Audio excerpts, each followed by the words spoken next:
நூலகர் அவர்களை பார்க்கிற போது எனக்கு ஒரு மகிழ்ச்சி என்ன அப்படி என்றால், நான் பேராசிரியராக வரலன்னா என்ன செஞ்சுருப்பேன்னு கேட்பாங்க என்னை பேட்டியில். நீங்கள் பேராசிரியராக வரலன்னா நீங்கள் என்ன பண்ணியிருப்பீங்கன்னு. நான் சற்றும் தயங்காமல் சொல்லுவேன், நான் நூலகராக போகணும்னு தான் ஆசைப்படுவேன் அப்படின்னு சொல்லுவேன். ஏன்னா எப்போவும் நூல்களை படிச்சுக்கிட்டே இருக்கலாம், அது ஒரு பெரிய வசதி. அதோடு மட்டும் இல்லை, மனம் நிம்மதியாக இருக்கக்கூடிய இடங்களில் அந்த நூலகம் ஒன்று. அமைதியாக இருப்பாங்க எல்லாருமே, அதுவே சந்தோஷமாக இருக்கும். அதனால் இந்த நூலகத்துறையும் இணைந்து நடத்துவது மிகச் சிறப்பான ஒன்று. நாமக்கலுடைய பெருமைன்னு சொல்கிறப்ப நாமக்கல் கவிஞருடைய அந்த பெருமையை சொல்லணும். அதாவது உப்பு சத்தியாகிரகம் நடக்கிற போது காந்தியடிகள் தொடங்கி வைத்து வடநாட்டிலே தமிழ்நாட்டிலே ராஜாஜி தலைமையிலே அந்த உப்பு சத்தியாகிரக வீரர்கள் போகிறப்ப அவங்களுடைய அந்த போகிற பாதையினுடைய பயண களைப்பு தெரியாமல், எப்படி ஐயப்பன் கோயிலுக்கு போகிறவங்க ஒரு சரண கோஷம் போட்டு போகிறாங்களோ, பழனிக்கு போகிறவங்க முருகனுடைய பெருமையை சொல்லிட்டு போகிறாங்களோ, அதுபோல் சுதந்திர போராட்ட வீரர்களுக்காக அவர் ஒரு பாட்டு எழுதி கொடுத்தார். அந்த பாட்டு என்னன்னு தெரியுமா? இப்போ கொஞ்சம் புத்தகங்களை கொண்டு வந்து வச்சுக்கிட்டிங்கன்னா எனக்குள்ள நான் கேள்வி கேட்ட உடனே பதில் சொன்னால் நான் புத்தகம் கொடுப்பேன். இல்லை யாரும் சரிங்க மாட்டேங்கிறீங்க, ஆட்டுக்க மாட்டேங்கிறீங்க.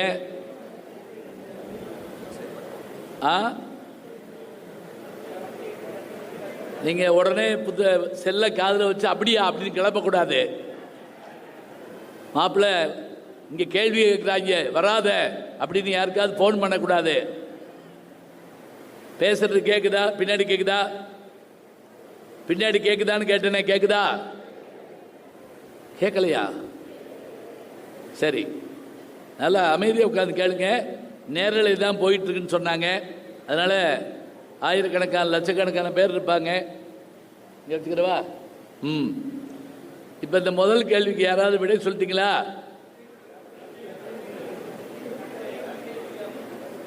ஒரு ஆள் சொன்னோன்னே எல்லாரும் சொல்கிறீங்க. முதல்ல சொன்னவர் அவர் தான். இந்தாங்க, இங்கே வாங்க. அப்புறம் வாங்கிக்கலாமா? வந்துடுவாரா?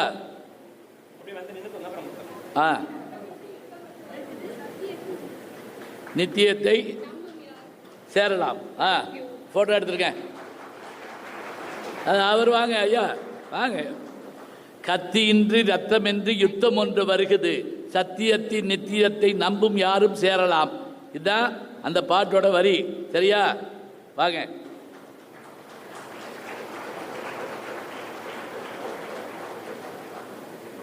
அவருடைய வரலாறு படிச்சிருக்கீங்களா?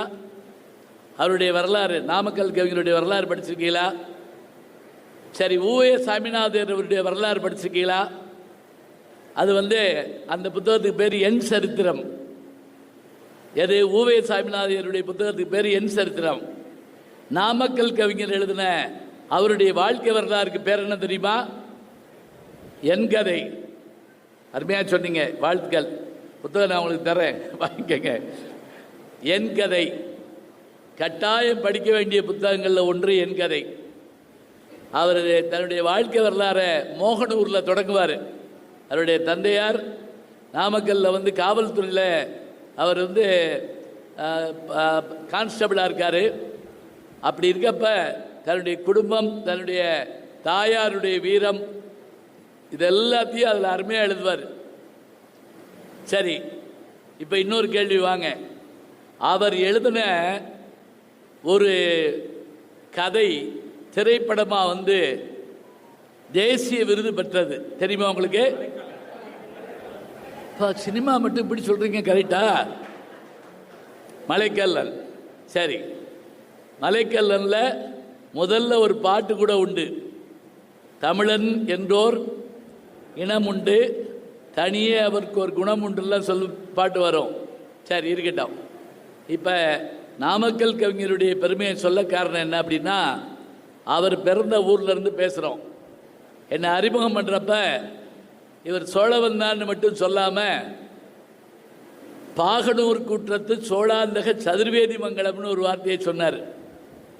அது என்னன்னு நீங்கள் ஒன்றும் பயந்துட வேண்டாம். கல்வெட்டில் இருக்கு.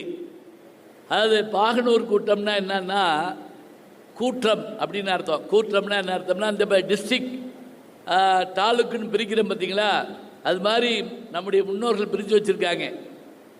அதில் அந்த ஊரில் ஒன்று தான் எங்கள் ஊர். சதுர்வேதி மங்கலம்னா என்னன்னா, 4 வேதங்களை ஓதுகின்ற அந்தணர்களுக்கு தானமாக தந்த ஊர், தரப்பட்ட ஊர் அந்த ஊர். சோழாந்தகன் அப்படின்னா ஏன் பேர் அப்படின்னா, மதுராந்தகம்னு ஒரு ஊர் இருக்கு, கேள்விப்பட்டிருப்பீங்க. எங்கே இருக்குன்னா, செங்கல்பட்டு மாவட்டத்தில் மதுராந்தகம்ங்கிற ஊர். மதுரையை ஜெயிச்சு சோழ மன்னன் தனக்கு மதுராந்தகன்னு பேர் வச்சுக்கிட்டானா. அந்தகன்னா இறுதியானவன் அர்த்தம். அதாவது பாண்டியர்களுக்கு இறுதியானவன், மதுரைக்கு இறுதியானவன். அதனால் மதுராந்தகன் ஒரு ஊரை உண்டாக்குனான். உடனே பாண்டிய மன்னர்கள் பிற்காலத்தில் என்ன பண்ணாங்க தெரியுங்களா, அந்த சோழனை ஜெயிச்சு தனக்கு சோழாந்தகன்னு பேர் வச்சுக்கிட்டாங்க. அப்படி வச்ச போது உருவாக்கின ஊர் தான் எங்கள் ஊர் சோழவந்தான்.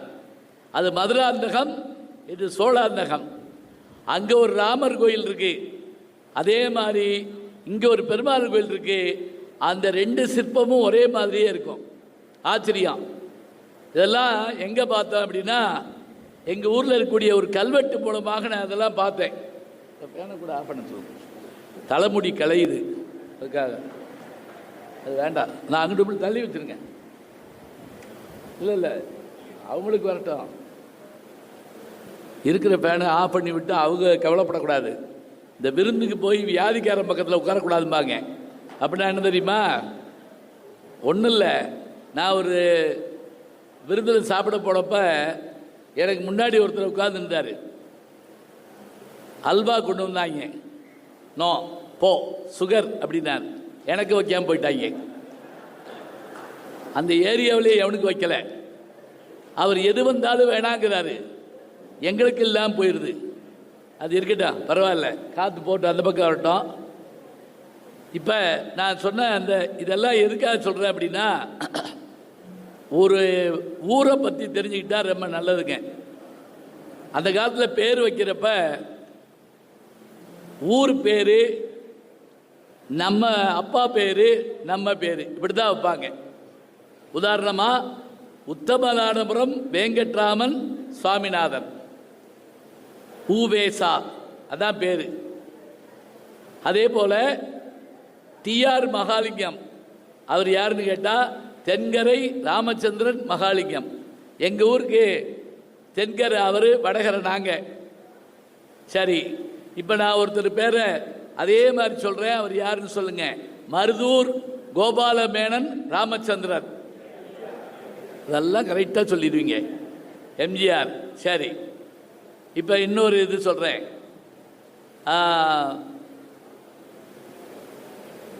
மதுரை சண்முக வடிவு சுப்புலட்சுமி. மதுரை சண்முக வடிவு சுப்புலட்சுமி, MS சுப்புலட்சுமி.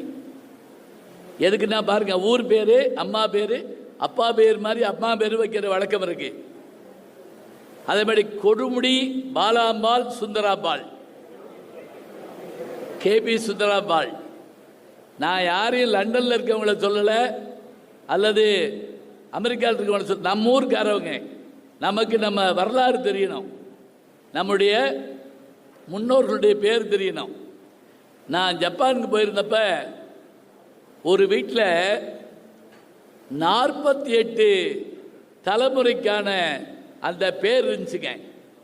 ஒரு கிளைப்படம் மாதிரி போட்டு வரிசையாக போய் 48வது தலைமுறை தொடங்கி இன்னைக்கு இருக்கிற தலைமுறை வரைக்கும் பேர் இருந்துச்சு. இப்போ நம்மகிட்ட கேளுங்க, அப்பா பேர் தெரியும், தாத்தா பேர் தெரியும். அதிகமாக போனால் தாத்தாவுடைய அப்பா பேர், அதுக்கு மேலே தெரியுமா? சத்தியமாக தெரியாது. ஆனால் நம்ம எல்லாரையும் படிக்கிறோம், நம்ம குடும்பத்தினுடைய பேர் தெரியாமல் போயிடுது. தெரியணும், ஊர் பேர் தெரியணும், நம்முடைய பேர் தெரியணும், நம்முடைய கிளை மற்றவற்றுடைய பேர் தெரியணும். இதெல்லாம் வரலாறு இருக்கணும். இப்போ முதல்ல நான் அமெரிக்காவுக்கு போயிருந்தப்ப 2003 என்னை கூட்டிகிட்டு போய் பல இடங்களை காமிச்சாங்க. இந்த பல்கலைக்கழகம் 300 ஆண்டு பழசு, இந்த பல்கலைக்கழகம் 200 ஆண்டு பழசு, இந்த அருங்காட்சியகம் 250 ஆண்டு பழசு. எனக்கு சிரிப்பாக வந்தது. எங்கள் ஊருக்கு வாங்கய்யா, 1000 ஆண்டு பழசு 1000 வச்சிருக்கோம் நாங்கள். 1000 ஆண்டு பழசு.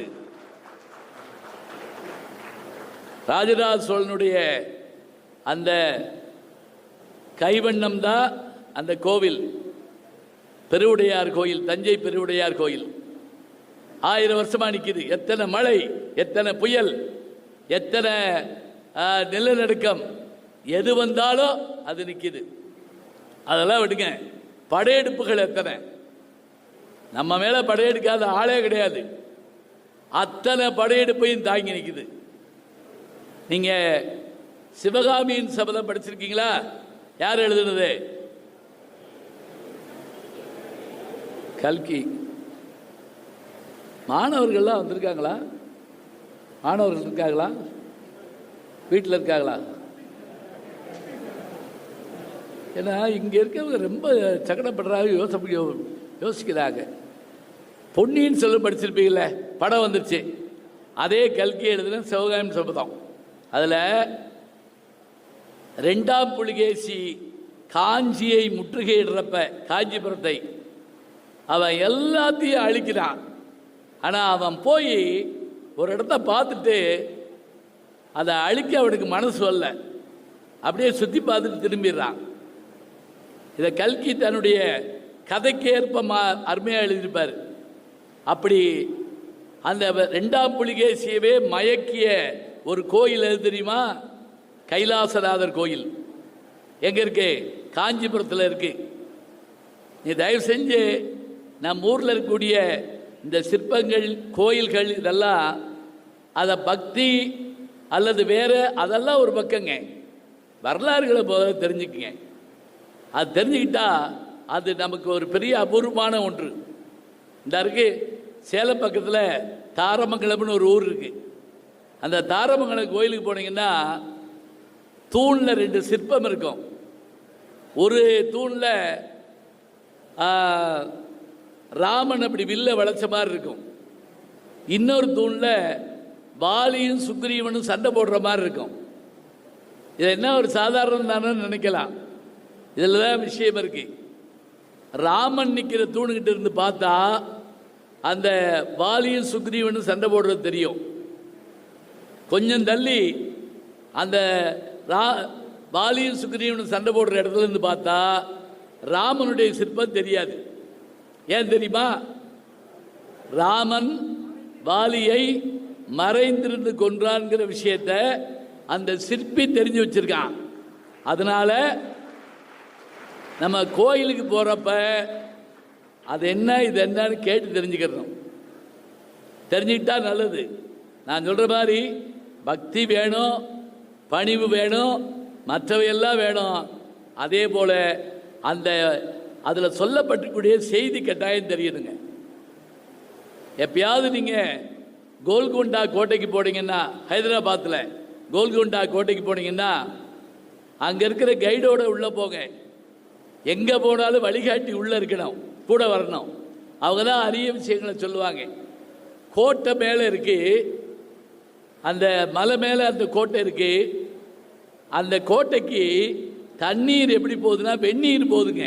கீழே இருந்து தண்ணி ஊற்றி அடுக்கடுக்காக கொண்டு போகிறாங்க. அதில் ஆச்சரியம் என்ன தெரியுங்களா? அந்த இது மாதிரி இப்படி அரச சபை இருக்கு. அந்த அரச சபையில் ராஜா உட்கார்ந்துருக்காருன்னு வைங்களேன், நம்ம உள்ளே வர்றோம். இப்போ என் கூட வந்து கைடு சொன்னார், உங்களுடைய சட்ட பட்டனை லேசாக அப்படி திருவிங்களே அப்படின்னாரு. என் சட்ட பட்டனை வேற ஒன்றும் இல்லை, நான் லேசா அப்படின்னாங்க. அந்த ஹால் முழுவதும் ஸ்டீரியோ எஃபெக்டில் டட்ட டட்டன்னு சத்தம் கேட்குது. ஏன் சட்டதான் எனக்கே பயமாக போச்சு, நம்ம என்ன போட்டிருக்கோம் அப்படின்னு. எப்படி இந்த சத்தம் கேட்டுச்சுன்னு கேட்டேன். அந்த கைடு சொல்கிறாரு, இந்த அறை அப்படி அமைக்கப்பட்டிருக்கு. உதாரணமாக யாராவது கத்திய உருவுனா அந்த சத்தம் 8 பங்கு கேட்குமா. உடனே உஷாராயிருவாங்க. அடுத்து சின்ன கல்லெல்லாம் கொடுத்து அந்த ராஜா உட்கார்ந்துருக்கக்கூடிய அந்த சேரை நோக்கி லேசாக போட சொல்கிறாங்க. நம்ம கீழே இருந்து போடுறோம், ஒரு கல் கூட பட மாட்டேங்குது. இப்போ நீங்கள் கேட்பீங்க, நீங்கள் சரியாக போட்டிருக்க மாட்டீங்கன்னு. அதெல்லாம் இல்லை. அதாவதுங்க, இப்படி உட்கார்ந்துருக்கக்கூடிய அந்த சிம்மாசனத்தை ஒட்டி காற்று இங்கேருந்து கிராஸ் ஆகி அப்படி வெளியே போகுது. ஃபேன் கிடையாது, ஒன்றும் கிடையாது. மலை மேலே இருக்கிறதுனால காற்றோட்டத்துக்கு ஏற்றபடி வைத்து யாராவது கத்தியை கொண்டு எரிஞ்சா, வேறு ஏதாவது ஒரு பொருளை கொண்டு எரிஞ்சா அது நேரடியாக அவங்க மேலே படாதான், சட்டுன்னு விளையிடுமா. அப்படியே எவ்வளோ ஆச்சரியம் பாருங்க. இது எத்தனை பேர் பார்த்துருக்கோம் சொல்லுங்க பார்க்கலாம். இது எத்தனை பேர் பார்த்தோம்? நம்ம பெரும்பாலும் பார்க்கறதுலாம் என்ன தெரியுமா, சீக்கிரம் வாங்க சீரியல் போட்டுருவாங்க. கொடைக்கானலில் நல்ல பனி விழுகுது. பனி விழும் மலர்வனம் உன் பார்வை ஒரு வரம்ங்கிறாங்க இல்லையா, பனி விழுகுது. ஹோக்கட்ஸ் வாக்குன்னு ஒன்று, மலையிலுடைய விளிம்பில் ஒரு ரோடு உண்டு, புல்வெளி, நல்ல நிலவு நேரம். என் கூட வந்தவங்கள வாங்க இந்த புல்லில் கால் வச்சு இந்த பனி மேலே விழுக நிலா வெளிச்சத்தில் இந்த மலையோட அழகை பார்ப்போம்னு சொல்கிறேன். வந்தவங்கெல்லாம் சீரியல் முடிய போகுது, நாங்கள் இங்கே தான் இருக்கோம். கொடைக்கானலில் போய் ரூம் போட்டு சீரியல் பார்ப்பானா எவனாவது? யோசிச்சு பாருங்க. ஒரு நண்பரை குற்றாலம் போயிட்டு வந்தவரை கேட்டேன், குளிச்சிங்களா? அறிவில்லைன்னு. டைம் இல்லை, குழாயில் குளித்தேன். குழாயில் குளிக்க குற்றாலம் போவானே? குற்றாலத்துக்கு போனால் அருவியில் குளிக்கணும். வானரங்கள் கனி கொடுத்து மந்தியோடு கொஞ்சும், மந்தி சிந்து கனிகளுக்கு வான்கவிகள் கெஞ்சும். யார் எழுதுகிற பாட்டு? திரிகூடராசப்ப கவிராயர். அந்த ஐயா அருமையாக சொல்கிறாங்க. திரிகூடராசப்ப கவிராயர், குற்றால குறவஞ்சி, முக்கூடர் பல்லுன்னு ஒரு நூல் உண்டு. முக்கூடர் பல்லு. மழை வருதுங்கிறத யார் யார் முதல்ல அறிவான்னு அந்த ஒரு பாட்டு வருது. எப்படி அப்படின்னா, அதாவது இப்போ ஆற்று வழியாக போனோம்னு வச்சுக்கலேன், ஆறு மணல் இருக்கும். மழை வரப்போகுதுன்னு தெரிஞ்சா, ஆற்றுல வெள்ளம் வரப்போகுதுன்னு தெரிஞ்சா அது எப்படி தெரிஞ்சுக்கலாமா? காலை வச்ச உடனே மிதிச்சோம்னா கால் உள்ளே போச்சுன்னா தண்ணி வருதுன்னு அர்த்தமா. ஆற்று வெள்ளம் நாளை வர தோற்றுதே குறி, மழையால மின்னல் ஈழ மின்னல் சூழ மின்னுதே. மின்னல் அடித்தா மழை வரப்போகுதுன்னு அர்த்தம். நேற்று மின்றும் கொம்பு சுற்றி காற்றடிக்குதே. இந்த சுழிக்காத்து மாதிரி அடிக்கும். அது அமெரிக்காவில் எல்லாம் வீட்டையே தூக்கிட்டு போயிடும். இங்கே அப்படி இல்லை, லேசாக சுத்தம். அப்படியே நேற்று மின்றும் கொம்பு சுற்றி காற்றடிக்குதே. கேணி நீர்ப்படு சொறி தவளை கூப்பிடுக்குதே. தவளை விடாமல் கத்துனா மழை வரும். சேற்று நன்று சேற்றைக்குள்ளே தேற்றடைக்குதே. நண்டு தன்னுடைய வலையில் அந்த சின்ன ஓட்டை இருக்கு இல்லையா, அதில் மண்ணெடுத்து பூசுனா மழை வரப்போகுதுன்னு அர்த்தமா. நண்டுக்கு தெரியுது, தவளைக்கு தெரியுது, அதே போல் பறவைக்கு தெரியுது. நமக்கு சன் டிவியில் சொன்னால் தான் தெரியுது. அப்படியே தெரிஞ்சாலும் பார்க்க போகிறதில்ல. நம்ம சுனாமி வந்தப்ப பறவைகள் எல்லாம் தப்பிச்சு போயிடுச்சு. வேதாரண்ய கடற்கரையில் மான் சரணாலயத்தில், மான்கள் சரணாலயத்தில் மான்கள் எல்லாம் கரைக்கு ஓடி போச்சு. நம்ம ஆளுங்க வேடிக்கை பார்க்க போகிறவங்க போய் செத்து போயிட்டாங்க. என்னது அவ்வளோ பெரிய தண்ணியாக வரப்போகுது அப்படின்னு சொல்லிட்டு போய் தண்ணியில் மாட்டிக்கிட்டாங்க. சுனாமிக்கு தமிழ் பேர் தெரியுமா? ஆழிப்பேரலை. சரி, சுனாமி என்ன சொல் தெரியுமா? ஜப்பானிய சொல். சரி, இந்த ஆழிப்பேரலை நம்ம ஊரில் இருந்திருக்குங்கிறதுக்கு என்ன ஆதாரம்னா, தமிழ் சங்கங்களில் முதற் சங்கம் கடல் கொண்டதாக வரலாறு சொல்லுது. அந்த முதல் சங்கத்தில் தான் தொல்காப்பியம் அரங்கேற்றம் பண்ணிருக்கணும். நிலந்தரு திருவிப்பாண்டியன். பாருங்க, நமக்கு வரலாறு தெரியணும், பெயர்கள் தெரியணும், மற்ற எல்லாம் தெரியணும். அதுக்கு என்ன வேணும் அப்படின்னா விடாமல் படிக்கணும். படிக்கிற போது எனக்கு தலைப்பு என்ன கொடுத்தாங்கன்னு சொன்ன மாதிரி அதிவீர் ராம் பாண்டியனுடைய நருந்தொகையிலிருந்து அந்த பாட்டை எடுத்து அந்த வரியை தான் நான் கொடுத்தேன். கற்கை நன்றே கற்கை நன்றே பிச்சை புகினும் கற்கை நன்றே. பிச்சை எடுத்தாவது படி, படிச்சுட்டு பிச்சை எடுக்காத, பிச்சை எடுத்தாவது படி. அப்படி படிக்க முடியுமா? படிக்கணுங்க. திரும்ப ஓவிய சாமிநாதையர் எழுதின அவருடைய இன்னொரு புத்தகம் இது என்றால் அதிலிருந்து வர்றேன். மீனாட்சி சுந்தரம் பிள்ளையினுடைய சரித்திரம். தயவு செஞ்சு நான் சொல்கிற புத்தகம் எல்லாம் போகிற போக்கில் கேட்டுக்குங்க, முடிஞ்சால் வாங்கிட்டு போங்க.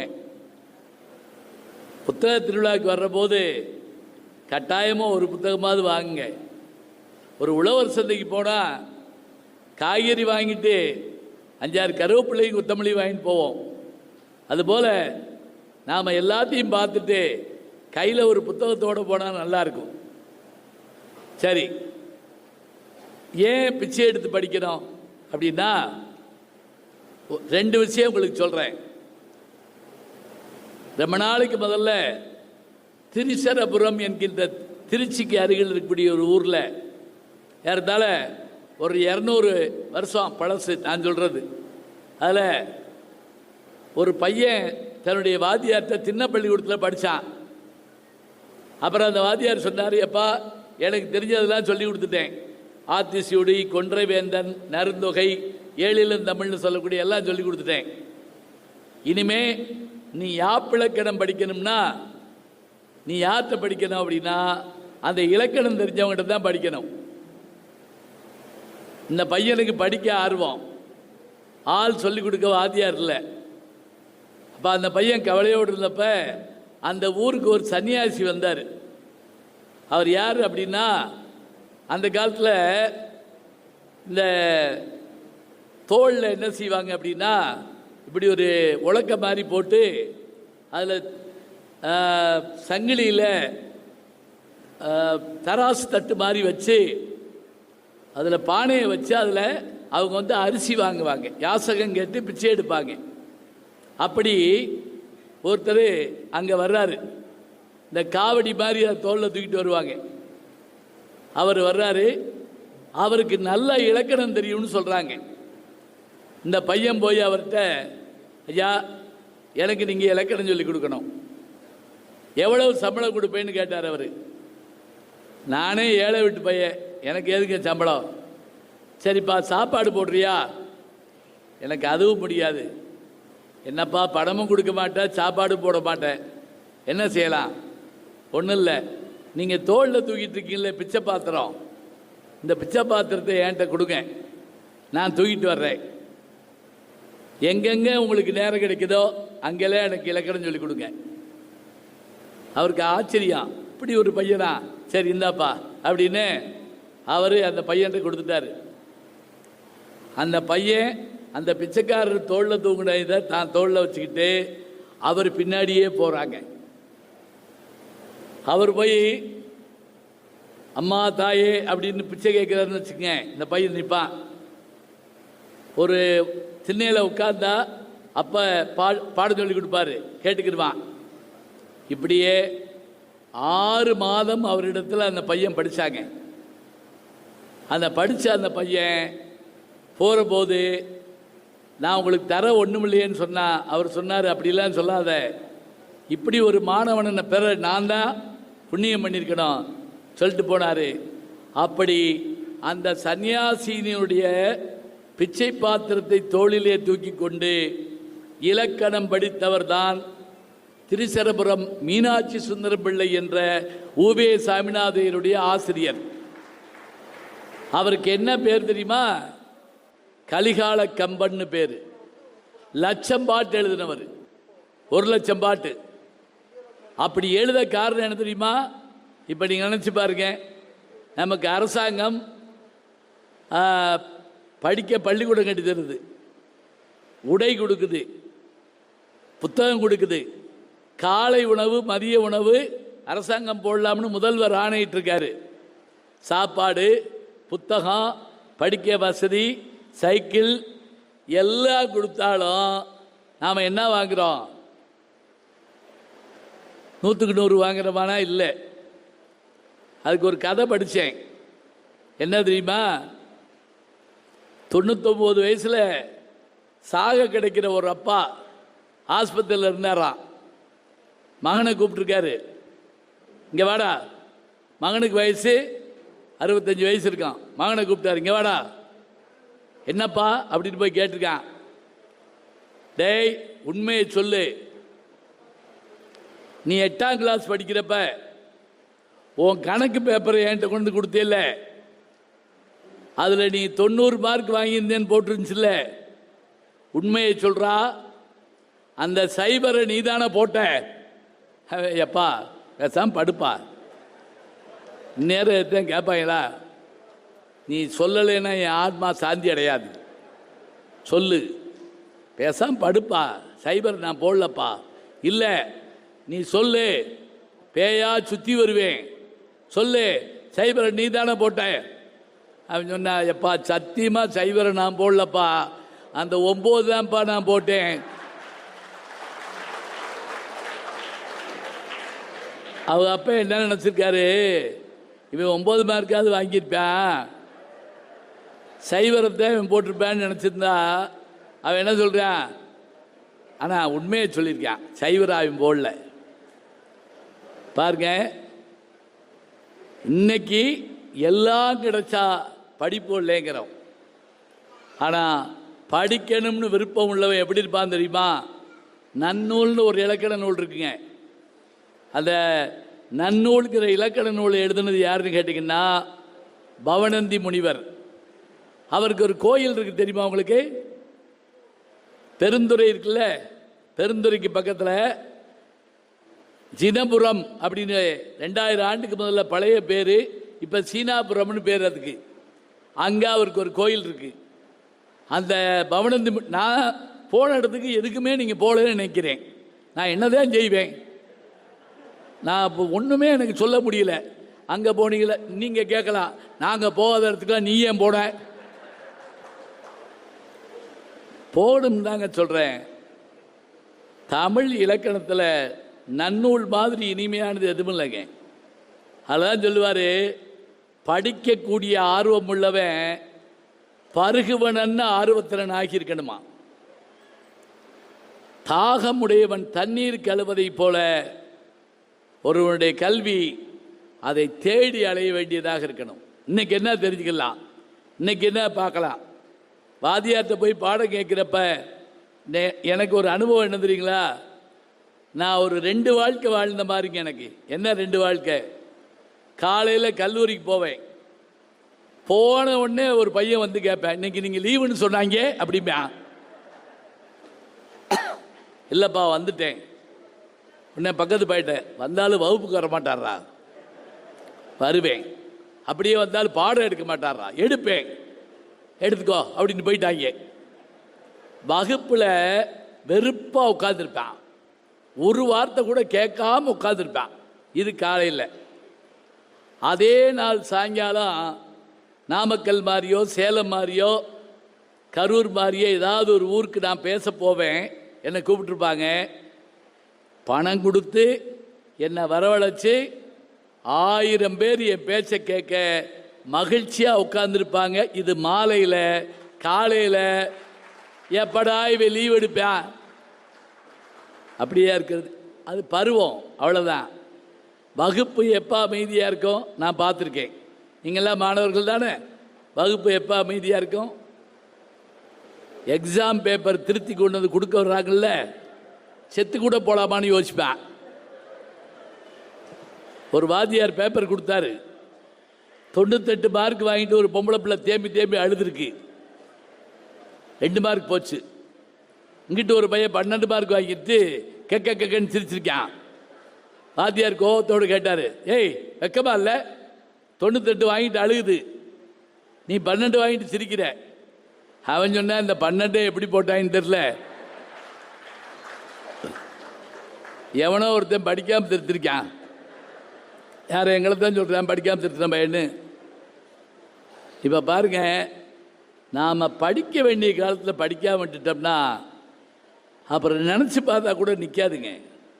எனக்கே என்ன ஆச்சரியம் தெரியுமா, நான் 4ஆம் கிளாஸில் 5ஆம் கிளாஸில் 8ஆம் கிளாஸில் 10ஆம் கிளாஸில் படித்த பாட்டு ஞாபகம் இருக்கு. இன்னைக்கு வர்ற ஒரு விஷயத்தை நான் படிக்கிறேன், எனக்கு மறந்து போகுதுங்க.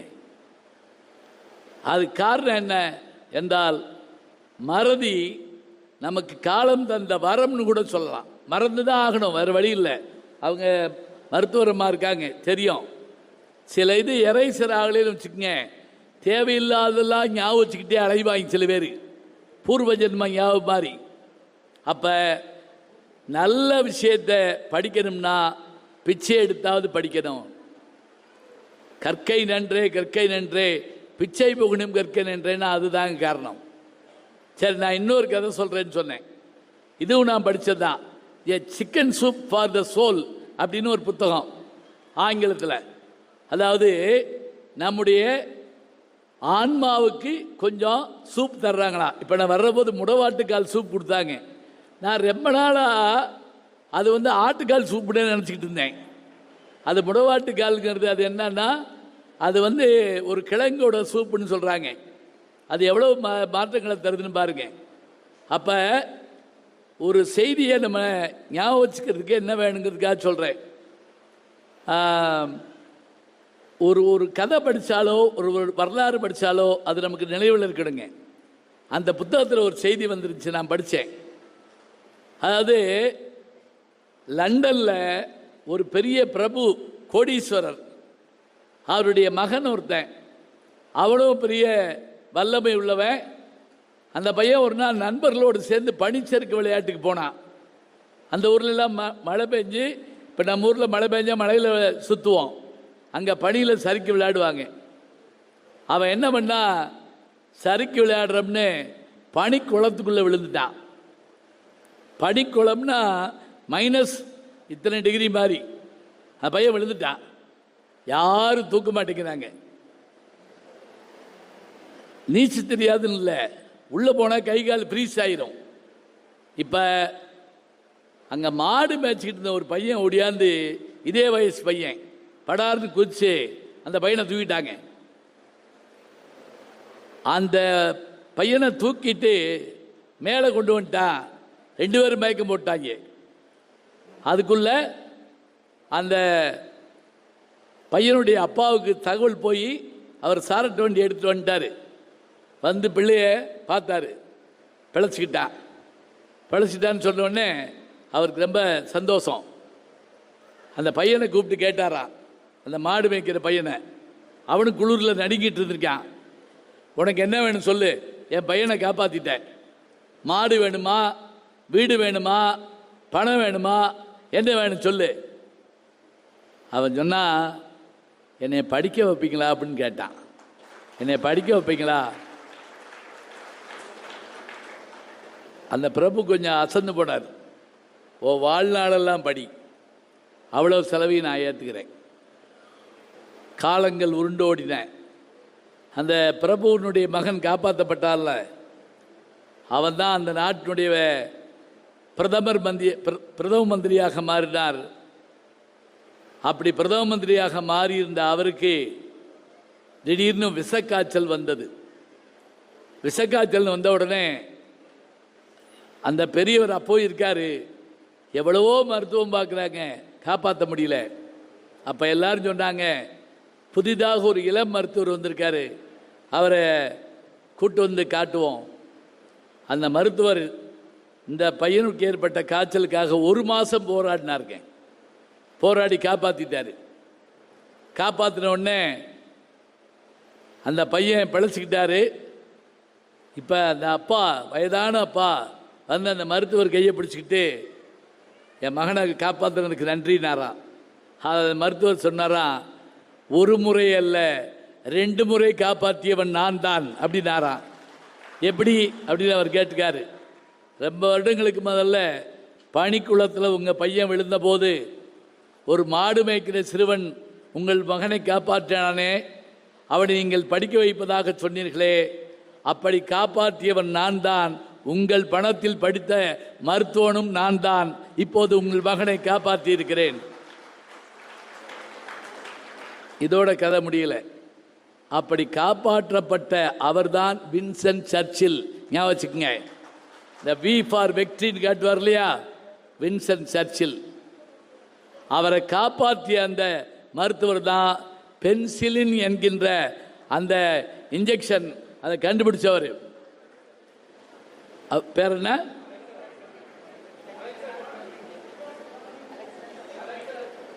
Alexander Fleming. Alexander Fleming. இதை வரலாறு யோசிச்சு பாருங்க. காலம் ஒருவரை எதற்காக என்ன செய்கிறது? இப்போ அந்த பிரபு தன்னுடைய மகனை கண்டு காப்பாற்றியதற்காக பணம் கொடுத்தாரு, அவன் வாங்கலை. படிக்க வைக்க சொன்ன உடனே படிக்க வச்சாச்சு. இப்போ அவர் ஒரு மருத்துவராக மட்டும் இல்லைங்க, ஒரு பிரதமரை காப்பாற்றிருக்காரு. அதுக்கு மேலே ஒரு வார்த்தை என்ன தெரியுமா? நோபல் பரிசு பெற்ற விஞ்ஞானிகளில் அவர் ஒருவர். 20 கோடி பேருடைய உயிரை காப்பாற்றிய அந்த மருந்து 2ஆம் வேர்ல்டு வாரில், 2nd வேர்ல்டு வாரில் 20 கோடி பேருடைய உயிரை காப்பாற்றியதாக சொல்கிறாங்க. இப்போ நினச்சி பாருங்க, இந்த வரலாறுகள் எல்லாம் எதுக்குங்க படிக்கிறோம்? வரலாறு படிக்க சொன்னாலே பல பேருக்கு தூக்கம் வந்துடும். ஒரு வாத்தியார் கேட்டார், 2ஆம் பானிப்பட்டு போர் ஏன் நடந்தது? 2ஆம் பானிப்பட்டு போர் ஏன் நடந்தது? அவன் சொன்னா, 1ஆம் பானிப்பட்டு போர் சரியா நடக்கலை. அதென்ன அட்டம்டா? பானிப்பட்டுங்கிறது ஒரு இடம்ங்க வடநாட்டில். 1526 முதல் போர், 1556 2வது போர், 1586 30 வருஷத்துக்கு ஒரு போர் நடந்திருக்கு. நம்முடைய இறையன்பவர்களுடைய புத்தகத்தில் நீங்கள் படித்து பார்த்தீங்கன்னா தெரியும். எப்படின்னா, முதலில் பீரங்கி பயன்படுத்தப்பட்டது அந்த பானிப்பட்டு போரில் தான் எழுதுவார்.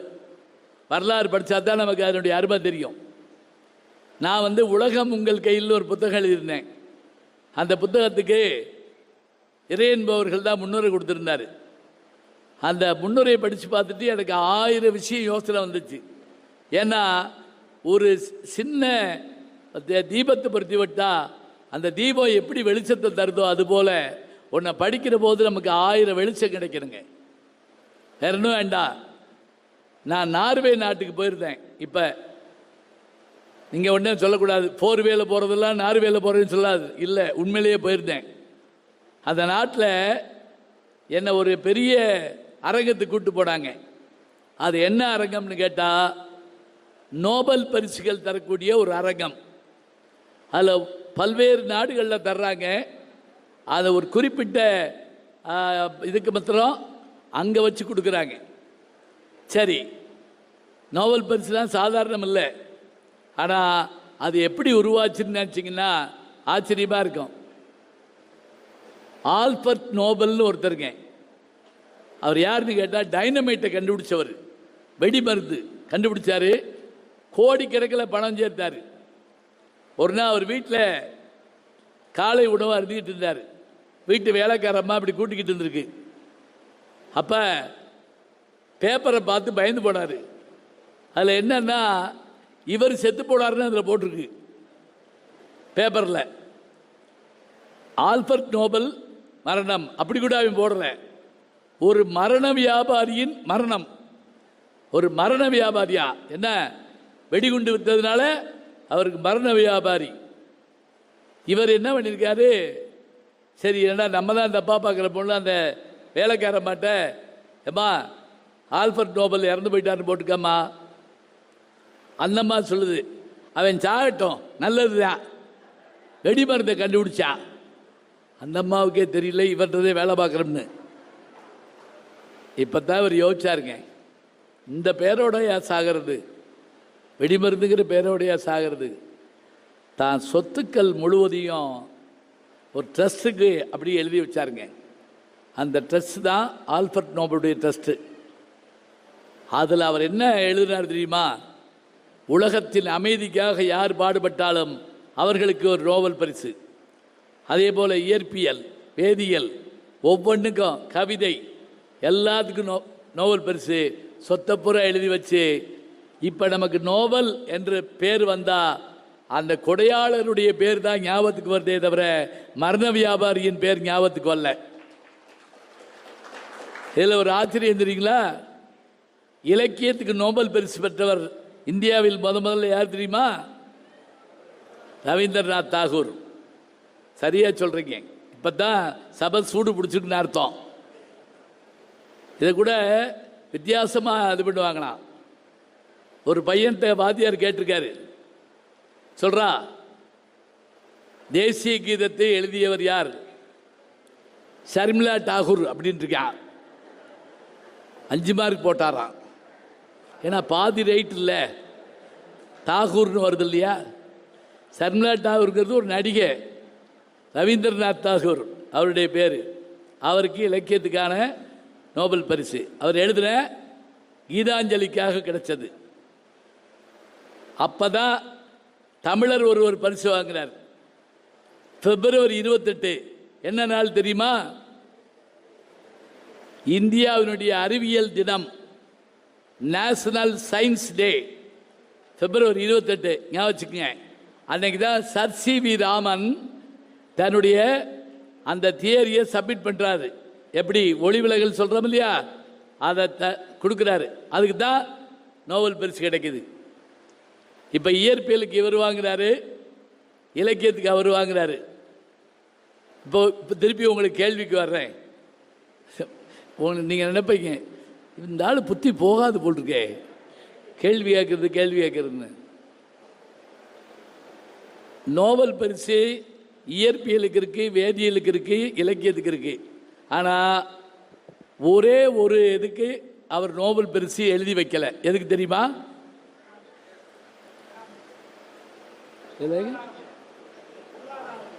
பொருளாதாரம் இல்லை, வாங்கியிருக்காங்களே பொருளாதாரம். நம்மளே ஒருத்தர் இப்போ லண்டனில் இருக்கார்ல, அமர்த்தியா சென் வாங்கியிருக்காரு. கணிதம், மேத்தமெட்டிக்ஸ். அது ஏன் தெரியுமா? அது ஏங்கிறத நான் படித்து பார்த்து ஆச்சரியப்பட்டேன். எங்கதையா இதெல்லாம் படிப்பியான்னு கேட்கக்கூடாது, படித்தேன், அதனால் சொல்கிறேன். அதாவது இந்த ஆல்பர்ட் நோபல் இளம் வயதில் ஒரு பெண்ணை காதலிச்சாராம். இவர் காதலிச்ச பொண்ணை இவர் கணக்கு வாத்தியார் கூட்டு போயிட்டாராம். ஆமாம், இவருக்கு சரியா கணக்கு பண்ண தெரியல, அப்படி கூட வச்சுக்கிடுவான். இந்த கோபத்திலேயே என்னமோ தெரியல, அவர் கடிதத்துக்கு கொடுக்கலன்னு சொல்கிறாங்க. ஆனால் இது உண்மையான எனக்கு தெரியல, நான் படித்தேன் அதில். ஆனால் கடிதத்துக்கு இல்லை, அதான் ஆச்சரியம். இப்போ நம்ம என்ன பற்றி சொல்கிறோம் அப்படின்னா, கட் ஆஃப் மார்க்குன்னு வந்தால் அதில் மேத்தமேட்டிக்ஸ், ஃபிசிக்ஸ், கெமிஸ்ட்ரி, அதே போல் கம்ப்யூட்டர் சயின்ஸ் சேர்க்கணுமில்ல. இது இருந்தால் தான் டாக்டர் ஆகலாம், இன்ஜினியர் ஆகலாம், அப்புறம் வேளாண்மை கல்லூரிக்கு போகலாம், சட்டக்கல்லூரிக்கு போகலாம். எனக்கு ஒரு ஆசை உண்டுங்க, நானே எல்லா இடத்துலையும் சொல்லி பார்த்துட்டேன். என்ன ஆசை தெரியுமா? இந்த கட் ஆஃப் மார்க்கில் physics, chemistry, botany, zoology, mathematics, science, biology இதோடு சேர்த்து தமிழ் மதிப்பெண்ணையும் சேர்த்து அதுக்கும் நாம் இடம் கொடுக்கலாம்னு ஒரு விஷயத்தை யாராவது யோசிச்சாங்கன்னா எவ்வளோ நல்லா இருக்கும். ரொம்ப நாளாக பேசிக்கிட்டே இருந்தவங்க, ஜப்பான்லேயும் ஜெர்மனிலையும் மருத்துவம் படித்தாலும், பொறியியல் படித்தாலும், இலக்கியம் படித்தால், எது படித்தாலும் அந்த நாட்டின் ஏன்சியன் லிட்ரேச்சர், பழைய இலக்கியங்கள் படிக்க வேண்டும். இதை நாங்கள் பல இடங்களில் பேசுனதுனால இப்போ பொறியியல் கல்லூரிகளில் தமிழ் வந்துருச்சு. அண்ணா யூனிவர்சிட்டியில் தமிழ் வாத்தியார் வேலைக்கு போகிறாரு, சந்தோஷமாக இருக்கு. மருத்துவத்துக்கு வரணும். ஏன்னா எப்படியும் ஒரு நோயாளிகிட்ட பேசுகிறப்ப நம்ம தமிழில் தானே பேசுகிறோம், சட்டம் பேசுகிறப்ப தமிழில் தானே பேசுகிறோம். ஒரு இலக்கியத்தை, ஒரு இலக்கணத்தை எடுத்து கொடுத்தா நல்லது தானே. ஒன்றும் இல்லைங்க, பெரிய புராணத்தில் மனுநீதி சோழனுடைய கதை வரும்.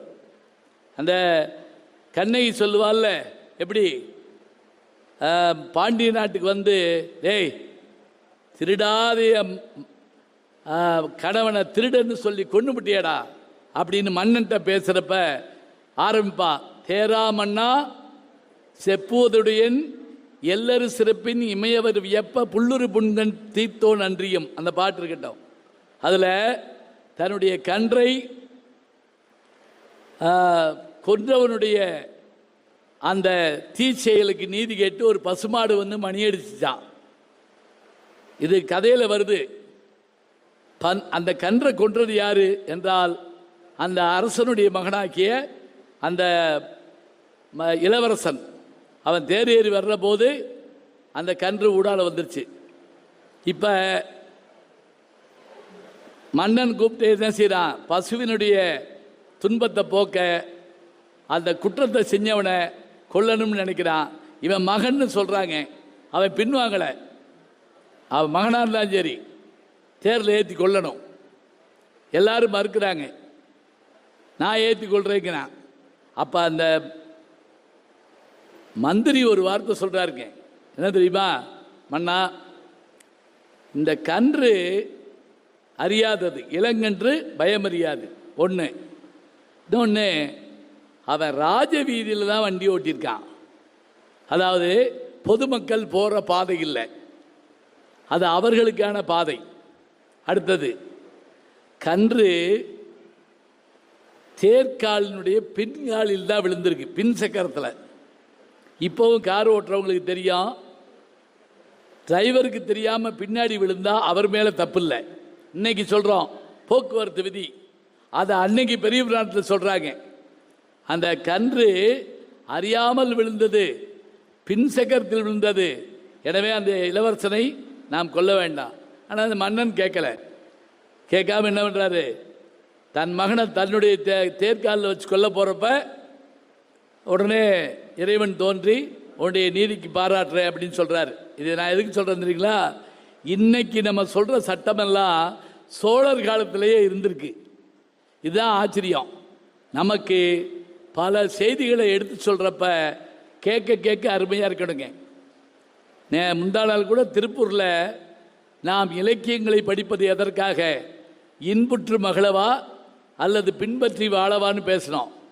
அதில் இன்புற்று மகிழ்தல் எழுந்துறீங்களா, படித்த உடனே ஒரு சந்தோஷப்படணும், அவ்வளோதான். இப்போ உதாரணமாக தமிழ் இலக்கியங்களில் நகைச்சுவை இருக்கா, நல்லா இருக்குங்க.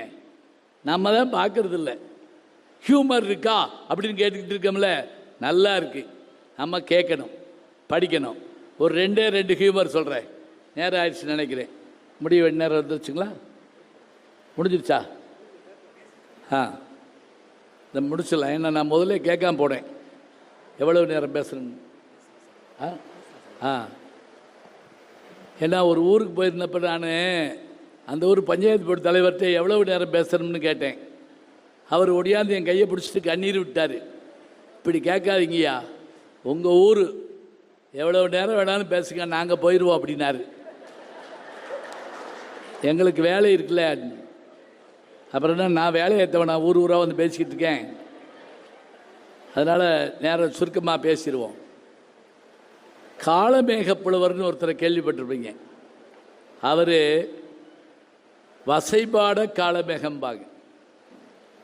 சாதாரண ஆள் கிடையாது. எப்படி வசைபாடுவார் அப்படின்னா, ஏதாவது தப்பு பண்ணிட்டா கோவம் வரும். இப்போ உதாரணமாக ஒரு விருந்துக்கு சாப்பிட போகிறாரு காளமேக புலவர்.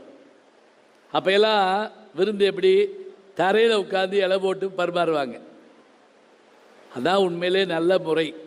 நல்லா சொன்னால் நம்ம பலகையில் உட்காந்துருப்போம், இலை தரையில் இருக்கும். அப்போ தான் வயிறை உள்ளடக்கி சாப்பிடுவோம். இப்போ சாப்பாடு மேலே இருக்கு, நம்ம கீழே இருக்கோம், அது பாட்டுக்கு போகுது.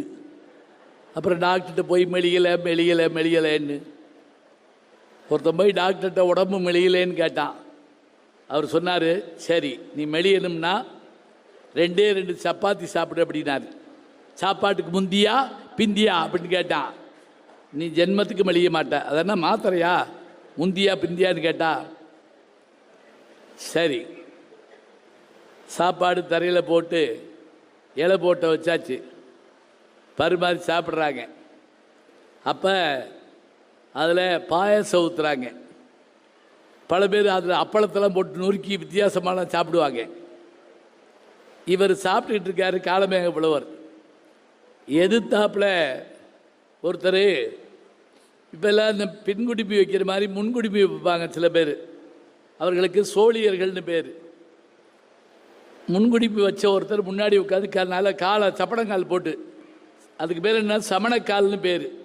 சமணனுடைய கால், சமணர்கள் வந்து தவம் பண்ணுறப்ப போடுறதுனால சமணக்கால். அவன் பாயசம் ஊற்றுறப்ப பிசைகிறப்ப அந்த குடும்பி அவுந்து இலையில விழுந்துருச்சு. அவன் அதை பற்றி கவலைப்படலை, சேர்த்து பிசைஞ்சு அப்புறம் பார்த்தான், அந்த குடும்பி எடுத்து அப்படி விட்டான். ஏத்தாப்பிட்டு இருக்க மூஞ்சியில் ஊரா பாயசம் அடிச்சிருச்சு. நீங்கள் பார்த்துருக்கீங்களா? பல பேர் சாப்பிட்றப்ப நம்மளை பாடாக படுத்திடுவாங்க. அதுலேயும் சில பேர் நம்ம இலைக்கு வந்தாலும் வந்துடுவானோன்னு பயமாக இருக்கும். வேகமாக சாப்பிட்றோம்னு சொல்லிட்டு எல்லை மீறிய பயங்கரவாதம்ங்கிறாங்கல்ல, இது எல்லை மீறிய பயங்கரவாதம். அப்படி சாப்பிடுவான். இப்போ அது மட்டும் இல்லை, ஹேண்ட் வாஷ்னு போட்டிருந்தா போய் கையைத்தானே கழுவணும். சில பேர் அங்கே போய் குளிப்பாங்க, பார்த்துருக்கீங்களா? ஓன்னு கத்தி குடலையே வெளியே இழுத்து கழுவி உள்ளே போட்டுக்கிடுவாங்க. அப்படியே நமக்கு எப்படி இருக்கும் பார்க்க, ரொம்ப பயமாக இருக்கும். இப்போ இவன் எடுத்து இப்படி விட்டான்ல, எல்லார் மேலேயும் பாயசம் அடிச்சிருச்சு. அதில் பல பேர் தொடச்சி சாப்பிட்டேன். இதெல்லாம் அங்கே பார்த்துருக்கோம், எங்களுக்கு பழக்கம் தான். நம்ம காலமேக புலவர் மேலே பட்டுச்சு. பட்ட உடனே அவர் கோவம் வந்துருச்சுங்க. கோவம் வந்தால் பாட்டிலே தான் திட்டுவார். நம்ம யாரையாவது கோவிச்சு வையறதா இருந்தால் எப்படி வைவோம்? அவர் போயிட்டாரான்னு கேட்டுக்கிட்டு, பஸ் ஏறிட்டாரான்னு பார்த்துக்கிட்டு, இவெல்லாம் மனுஷனா அப்படிமோ. ஆனால் இவர் அப்படி இல்லை. இவர் என்ன பண்ணார் தெரியுமா? அப்படியே நேருக்கு நேர சுருக்க வழிந்த முன்குடிம்பி சோழியா, உன்னே தான் சொல்கிறேன் அப்படின்னு அர்த்தம். சுருக்க வழிந்த முன்குடிம்பி சோழியா, சோற்று பொறுக்குளர்ந்த வாயா. சாப்பிட்டு சாப்பிட்டு வாய் காஞ்சி போச்சு, ஆனால் சாப்பிட்டுக்கிட்டே இருக்கான். சில பேர் 2 பந்தியில் சாப்பிடுவாங்க. அந்த பரிமாறவர் கேட்டார், ஏய் நீ பந்தியில் உட்காந்துருந்தேல? இவன் சொன்னா, இந்த பாரு, உனக்கு ஞாபக சக்தி அதிகம், எனக்கு ஜீரண சக்தி அதிகம். ஓ வேலையை நீ பாரு, என் வேலையை நான் பார்க்குறேன். சோற்று பொறுக்குளர்ந்த வாயா. திருக்குடந்தை, அவன் ஊர் பின்கோடு உள்பட சொல்கிறாரு. திருக்குடந்தை, கோட்டானை. கோட்டானை தெரியுமா? ஆந்த கோட்டானை. நாயே குரங்கே உனையொருத்தி போட்டாலே வேலையேற்று போய். இதாங்க பாட்டு. இந்த பாட்டில் என்ன சிறப்பு தெரியுமா? அவர் வஞ்சதெல்லாம் சிறப்பு இல்லை. உங்கள் அம்மா உன்னைய பெற்று போட்டா பாரு சொல்கிறோம்ல, நல்லா கவனிங்க. பிள்ளை பிறந்தது, சரியா? மாடு கன்று போட்டது, நாய் குட்டி போட்டது, ஆடு குட்டி போட்டது. இப்படி தான் சொல்லுவோம். இதை மனுஷனுக்கு சொல்லுவோமா? யார்த்தையாவது போய் கை கொடுத்து கங்க்ராச்சுலேஷன் உங்கள் ஒய்ஃப் குட்டி போட்டிருக்காமல அப்படின்னு கேட்போமா? ஏன்னா லூசாடியே குட்டி போட்டிருக்கா. மரபு நிலை திரியின் பிரிது பிரிதாகும்னார் தொல்காப்பியர். ஒரு மரபை இன்னொரு மரபை தப்பாக சொன்னோம்னா அது பிழையா போயிருமா. இவர் என்ன செய்கிறாரு? உங்கள் அம்மா உன்னைய வந்து போட்டாலே வேலையேற்று போய். இந்த பாட்டை திருப்பி பாருங்க. எப்படி? சுருக்க வழிந்த முன்குடிம்பி சோழியா, சோற்று பொறுக்குளர்ந்த வாயா, திருக்குடந்தை கோட்டானே நாயே குரங்கே உணர்த்தி போட்டாலே வேலையேற்று போய். எவ்வளவு கோபம் இருந்தால் இப்படி வையணும். இதே போல் இன்னொரு பாட்டு இருக்குங்க. என்ன வந்தாலும் சில பேருக்கு அறிவு வராது. அந்த காலத்தில் சில கணவன்மார்கள் மனைவியை பிரிஞ்சு போவான். எப்படி கோவளம் போனான்ல, அது மாதிரி போனவன் போய் தப்பு பண்ணிட்டு வந்தான். மனைவி வாசல் நிற்கிறான். எங்கே போன அப்படின்னு கேட்டா. நேற்று ராத்திரி எங்கே போனேன், எங்கே போனேன்னு விலைக்கு சொல்ல முடியுமா? ஒரு மாதிரி லூஸ் மாதிரி சிரிச்சா. சரி விடு, நேற்று ராத்திரி நீ போன இடத்துல பாட்டு பாடினியான்னு கேட்டான். பாட்டு பாடினியா? அவனுக்கு ரொம்ப பெருமையாக இருந்தது. நம்ம பாட்டை கேட்டுருப்பா போட்டிருக்கு அப்படின்ட்டு. ஆமாம் அப்படின்னு பெருமையாக சொன்னான். உடனே அவன் நினச்சேன் அப்படின்னா. என்ன அப்படின்னு ஆய்வேன். ராத்திரி 12 மணிக்கு ஒரு சத்தம் கேட்டது. எங்கள் அம்மா சொன்னா காட்டில் பேய் அழுகுதுன்னு சொன்னான். இந்த ஊரில் இருக்கவங்கெல்லாம் நரி ஊழையிடுதுன்னாங்க. என் தோழி நாயாத்தான் இருக்கும்னா நான் சொன்னேன் அது நீயாத்தான் இருக்கும் அப்படின்னு. இந்த கைதட்டி எனக்கு இல்லை, 7ஆம் நூற்றாண்டில் எழுதின பாட்டுக்கு இன்னைக்கு 1500 வருஷத்துக்கு வந்து நந்திக்கிழம்பத்தில் வர்ற பாட்டு. ஈட்டு புகழ் நந்தி பாணனி எங்கையர்தம் வீட்டிலிருந்து பாட விடிவளவும் காட்டிலும் பேயென்றால் அன்னை பிறர் நரி என்றார் தோழி நாய் என்றால் நீ என்றேன் நான். முடிஞ்சு போச்சு, அவ்வளோதான். இதுக்கு மேலே பாட முடியுமா? எவ்வளோ ஆச்சரியம். இன்னைக்கும் கூட நான் என்னுடைய யூடியூப்பில் வீரமாமுனிவரை பற்றி போட்டிருந்தேன். வீரமாமுனிவருடைய சிறப்பு என்னன்னா, அது வரைக்கும் செய்யுளாக இருந்தது எல்லாம் உரைநடை கொண்டு வந்தார். இப்போ நீங்கள் கோயிலுக்கு போகிறீங்க, ஒரு செய்தி இருக்குது, அது கல்வெட்டில் இருக்குது, நம்மளால் படிக்க முடியலை. பாட்டாக இருக்கும். பாட்டுன்னா நமக்கு படிக்க தெரியாது. உரைநடை இருந்தால் படிப்போம். முதல்ல உரைநடையில் அவர் எழுதின கதை என்ன தெரியுமா? யாருக்கா ஞாபகம் இருக்கா? பரமார்த்த குரு கதை. மட்டி மடையன் முட்டாள் மூடன் மிலேச்சன் எல்லாரும் சேர்ந்தது. குரு மோசமான குரு, மோசமான சீடர்கள். மோசமான என்ன அர்த்தம்? கெட்டவங்க இல்லை, முட்டாள்கள். அதனால தாங்க விவேகானந்தர் சொன்னார், சொர்க்கம் என்பது என்ன, நரகம் என்பது என்ன பார்த்துருக்கமா? தெரியாது. ஒரு மனைவி கணவன்கிட்ட கேட்டாங்க, எங்க சொர்க்கத்தில் நம்ம 2 பேரும் சேர்ந்து இருக்க முடியாதாம்ல? அவன் சிரிச்சான், ஏ லூசு நடி போகிறாங்க. அவர் தலையில் ஒரு டர்பன் கட்டியிருந்துருக்கார். அந்த காலத்தில் நம்ம ஊர்ல எல்லாம் உருமா கட்டுவோம், கல்யாணத்தில் கட்டுவோம், எல்லாத்துலையும் கட்டுவோம். வெயில் தேசம் வேற ஒன்றும் இல்லை, அதனால தான் அப்படி கட்டுவோம்.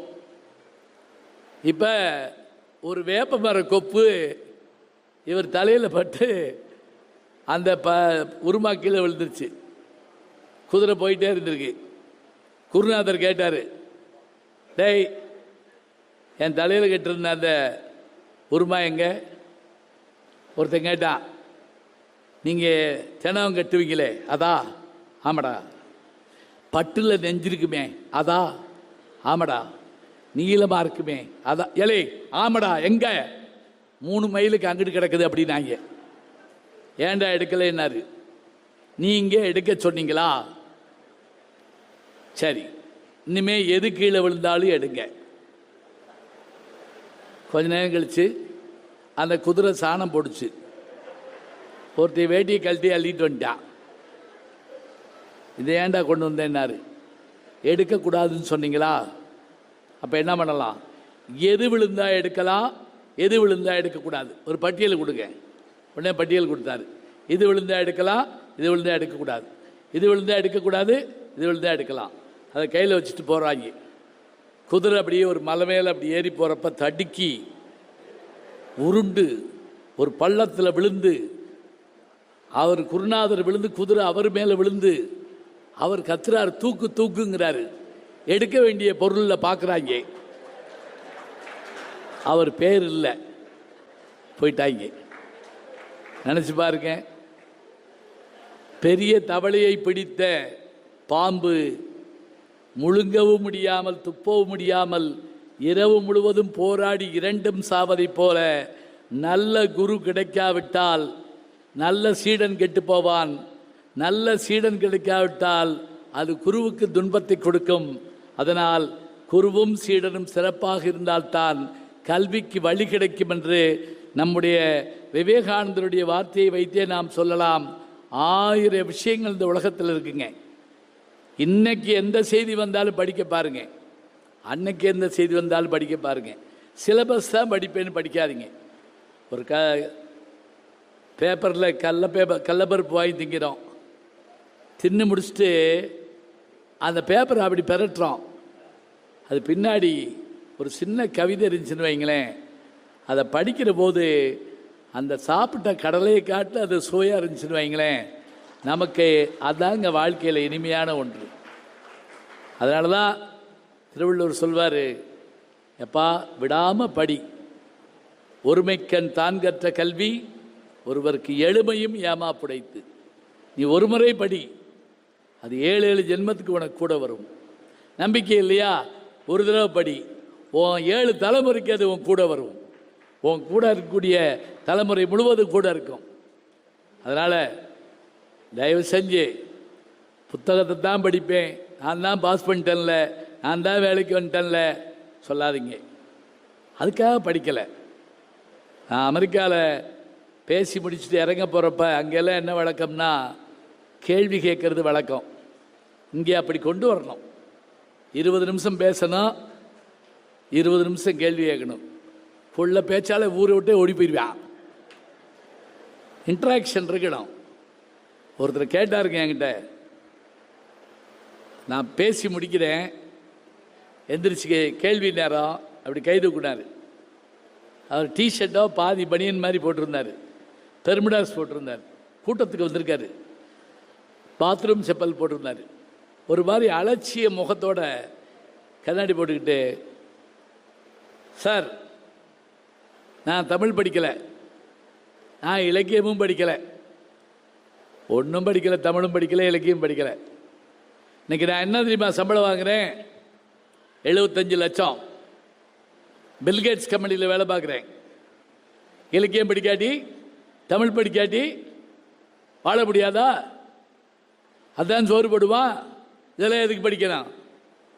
எல்லாரும் கொஞ்சம் ஒரு மாதிரியாக சங்கடப்பட்டு பார்த்தாங்க, இப்படி வந்து கேட்குறாருன்னு. நான் அதுக்கெல்லாம் ஒன்றும் அச்சப்படலை, இதுக்கெல்லாம் நமக்கு தெரிஞ்சது தானே அப்படின்ட்டு. இலக்கியம் படிக்கிறது சம்பளம் வாங்கிறதுக்காக இல்லை தம்பி, எதுக்குன்னு நான் சொல்கிறேன். இலக்கியம் படிக்கிறது என்பது நம்முடைய வாழ்க்கையை செம்மை செய்து கொள்வதற்காக, நம்முடைய வாழ்க்கையை நேர்மைப்படுத்திக் கொள்வதற்காக, நம்முடைய வாழ்க்கையில் மன அமைதி ஏற்படுவதற்காக. சொல்லிட்டு மகாபாரதத்திலிருந்து ஒரு கதை எடுத்து சொன்னங்க.